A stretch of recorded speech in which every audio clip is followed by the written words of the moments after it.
Thank you, Mr Speaker. Well, it's a pleasure to take a call in this appropriations debate around the budget 2011. I've listened to many of the speeches today from the national government members, and I believe that they know deep in their hearts that this budget is a budget that hurts, but it doesn't help. It's actually a budget that's a giant con on the New Zealand public, Mr Speaker. It's a recipe for more borrowing, asset sales, cuts to frontline services and economic stagnation. So many of the National Party members have spent more of their time talking about the Labour Party than their National Party budget. I mean, it's a very, very interesting phenomenon, isn't it? It makes me think they're very, very worried. And it confirms for me just how out of touch they've become with Kiwis who are struggling to make ends meet. Actually, Mr Speaker, I think they're actually deep down quite embarrassed. I think Sam Lotorainga is very embarrassed by this budget. I think we can tell because this budget confirms what we already knew. National has no idea about how to get our economy moving. It's reverting to the same old policies of past national government policies of asset sales and punishing low and middle income earners. Now, the truth is, Mr Speaker, that the New Zealand economy is in a fragile state. It's barely emerging from a deep recession, and it has lingered much longer than it should have because of bad policy directions from the National Party government. For 3 years now, John Key's national government has promised us that good times are just around the corner. And we're supposed to believe this in this budget. We are supposed to believe this in the budget's projections for hundreds of thousands of jobs and 4% growth, for goodness sake. Because under this budget, New Zealand's going to continue to go backwards. Reductions in the deficit in the future rely on the sale of our assets. And the government, that's the cheating and the con thing about this budget, the government's already banked that money, just as they've already banked the $1 billion cuts in public services, even though no one knows where they're coming from. The budget is a litany of broken promises from this government, and it's a disgraceful deception being visited upon the people of New Zealand. Job growth, 177,000 jobs in the next 4 years, is predicated on shonky figures that don't stack up, fairy tale figures. We've had those airy-fairy promises from John Key in the past. Remember that one? The National Party leader's promise on the cycleway. What was it? 4,000 jobs were going to be created. What did we get? 200. And so somehow now we're expected to believe the magic number in this budget. And even already the Treasury is saying, well, those figures are not quite right.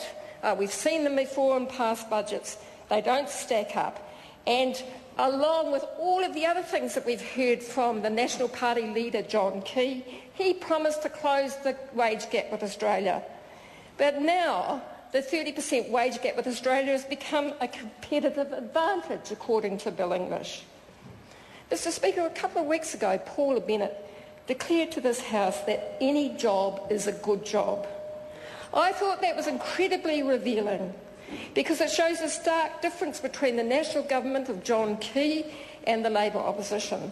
Of course people need jobs, and the best way out of poverty is jobs. But they must be decent jobs, not jobs at any cost. They must be jobs that are paid at a fair rate for a fair day's pay, and that's why Labour will increase the minimum wage. And I want to talk about the minimum wage and why we'll increase it to $15 an hour, because we've had denigration from the Minister of Labour and others. But let's be honest, New Zealand workers have low wages compared to other countries and other developed countries, and raising the minimum wage is just one effective part of lifting pay rates to build a solid base for a high pay, high wage, high skill and high value economy. There are other parts of that, and other of my colleagues have talked about that. But the truth is that New Zealand has a huge inequality gap. And the gap between the low incomes and high incomes grew significantly after last year's tax cuts for the rich. That's right. Now, the national government has consistently said it wants to catch up with Australia, but they fail to acknowledge now they're saying it's a competitive advantage. Actually, it's a huge problem. The wage differential is a huge problem for New Zealand's economy. It's not just our skilled workers that are leaving in droves for Australia, but many unskilled workers are leaving too because they can earn so much more, even on minimum wage. The minimum wage went up last week in Australia. It's gone up to an equivalent of New Zealand dollar $20.29, but many more Australian workers receive that. They have a system that recognises skill. They have a system that recognises industries, so there's a whole range of minimum wages. Now, the Minister said today, well, it will mean 6,000 jobs if we increase the minimum wage to $15 an hour. There have been numerous studies on increasing the minimum wage, including increasing the minimum wage for youth, for people under 18. And the truth is that there is mixed views, but the ILO, the International Labour Organisation, which is the peak body, which is the United Nations for workers' rights and employment and employee relationships, says that increasing the minimum wage contributes to both hiring and firing, and it depends on the country's conditions, what's happening in that particular country. The interesting thing about this is the counter-argument to saying that increasing minimum wage increases unemployment implies that dropping the minimum wage increases employment. Now, do we have any evidence of that? We have never seen it. There is no such evidence. And in fact, during the 1990s, when the youth minimum wage for workers under 20 was $4.20 an hour, we had the highest youth unemployment that we've ever seen in this country. The good thing about raising the minimum wage is it increases demand in the economy.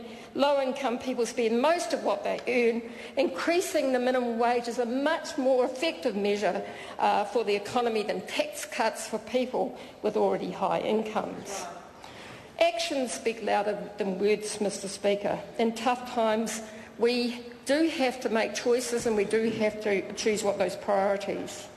Now, the difference between this government and the Australian Labor government's budget, which we saw a couple of weeks ago, is very stark. Despite lower unemployment in Australia than in New Zealand, there is a strong focus in their budget on jobs and skills. But instead of focusing on job creation, and I really don't think this government knows what that means, this government has repeatedly cut taxes. It seems to be their only strategy. They've cut taxes.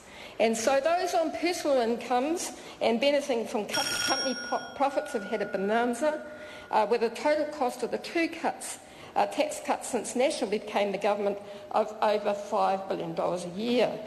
So it's no wonder that we now have a national government budget that is trying to convince the New Zealand electorate that there is no alternative to further cuts in government spending.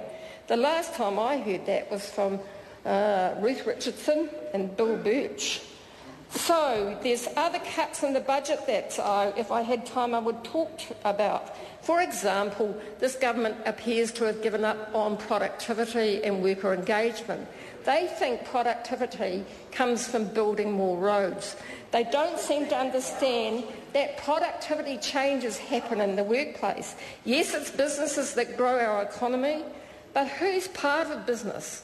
Who helps create business? Who helps create the wealth? It really intrigues me that our government that believes that the workers that actually do the work, are not part of it, of the economy, and this budget confirms this. They've cut a number of things in the budget. I haven't got time to go into them, but I do want to mention, Mr. Speaker, while I've got the chance, the cuts to health and safety funding. This comes at a time when we are seeing more people dying and being hurt in our workplaces than ever before. The Department of Labour is being forced to reduce its role in health and safety. The numbers of people that have been trained as health and safety representatives have been cut by 2/3. It's been proven over and over that worker engagement is a critical part of improving health and safety. But the shameful record of this government is they've cut it, and tragically the price of that will be paid in more workplace accidents and deaths. Call the Honourable Georgina Te Huhu. Thank you, Mr.